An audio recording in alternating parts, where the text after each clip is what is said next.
Yes, Kenya. Tamu sana, tamu sana, tamu sana, yes. Raila's Jacaranda rally is still drawing a lot of mixed political reactions across the board. And that has been made even worse by William Ruto and his team by consistently responding and talking about the rally. Let's have a look at a tweet by Mutahi Ngunyi. Mutahi Ngunyi, dear Ruto, you asked for opposition. You got it. What is the problem now? Raila in crisis is like a fish in water. He will make this country ungovernable. Moi climbed down. Kibaki climbed down. And Uhuru climbed down. Backless, bite in silence. In this video, as usual, I want us to understand what is going on behind the scenes and why I personally believe William Ruto is getting it completely wrong and is setting himself up for failure. Before digging deep into that, if you are watching us but you have not yet subscribed, subscribe, give this video a like. Yes, I believe William Ruto is getting it completely wrong. He talks more than necessary. And some of these things he talks comes back to actually haunt him. If you keenly follow William Ruto, you will agree with me that his main undoing is his tongue. He talks more than necessary. It's on record, William Ruto begging for a strong opposition. In fact, he was blaming Raila Odinga for having had a handshake with Uhuru Kenyatta, in that Raila killed opposition by having a handshake with Uhuru Kenyatta. He has been blaming Raila Odinga because of that. And upon being sworn in as the president, Raila Odinga has been silent, giving him time. And he was calling for a very strong opposition. And he's even on record instructing his people in the two houses, in the National Assembly and in the Senate, to create the office of the official opposition leader. Ruto has been calling for a very strong opposition. From the way William Ruto is now talking, it's clear William Ruto was not ready for a strong opposition. He was just playing politics. He thought Raila was dead politically. So in one way or the other, he was just mocking the Azimio Brigade, because after all, he thought he had finished Raila Odinga politically. But the latest political move by Raila Odinga has actually surprised and shocked William Ruto and his team. They never expected that Raila Odinga could be given the kind of love Raila was given yesterday at Jacaranda. And looking at what is currently going on in the country, it's a fact.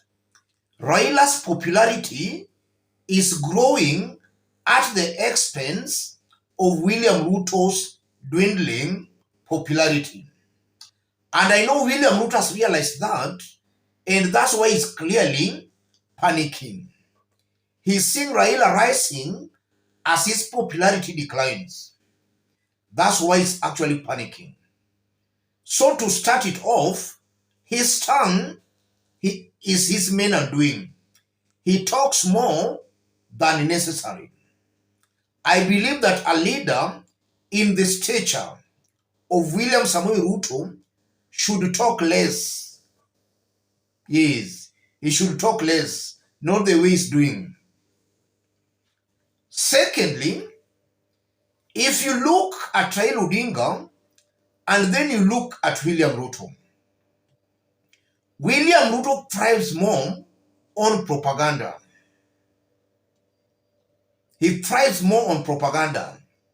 Now as the president, and now that Kenyans are going through a lot of hard economic times in William Ruto's government, William Ruto finds it very hard to cheat the masses. Because after all, at the end of the day, the masses are just feeling the pinch of the harsh economic reality. They are feeling it in their pockets. Hunger knows no bounds. So there is, or rather William Ruto is finding it very hard now, convincing these hungry people that he is a hustler like them, that he cares about them. So that's why William Ruto's propaganda in this case is actually backfiring.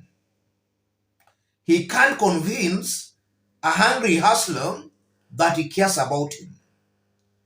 And Raila has started exploiting that loophole. And I'm one person who kept on saying that Raila and his brigade should not be silent as William Ruto messes up. They should be highlighting those blunders by William Ruto and his team. And it's good Raila Odinga has started highlighting those blunders. And you are now seeing the country starting to embrace Raila Odinga.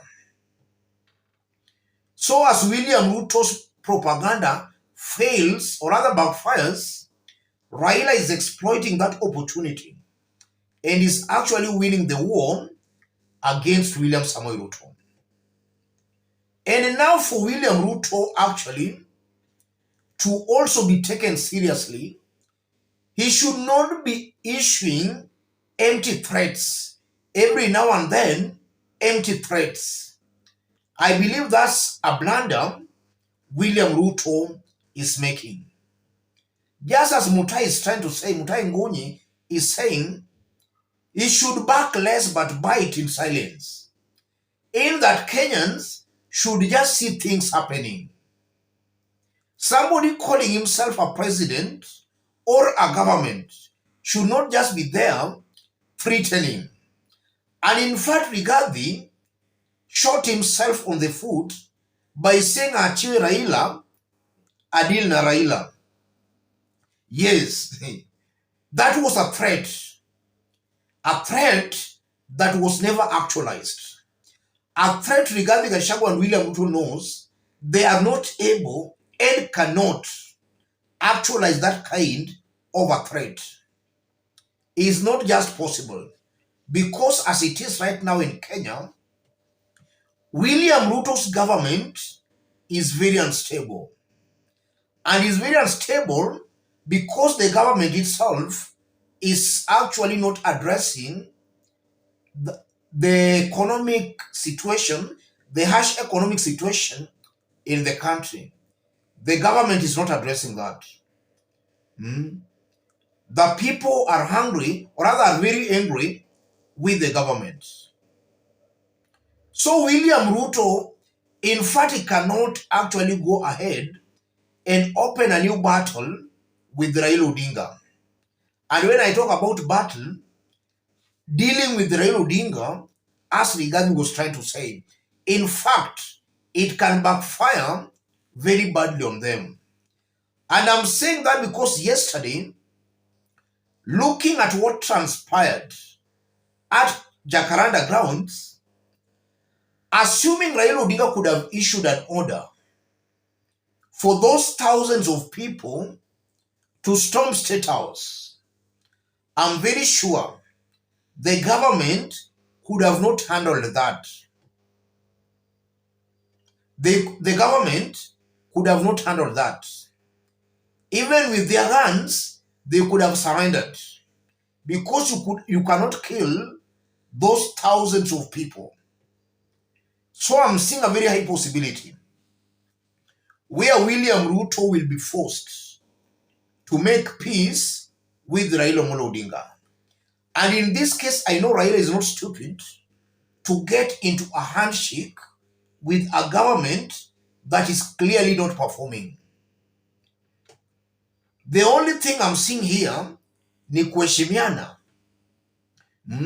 William Ruto will do his duty, Raila will do his duty. That's what I'm seeing here. And by kuheshimiana, Raila doing his duty can now not resort to mass demonstrations and street protests.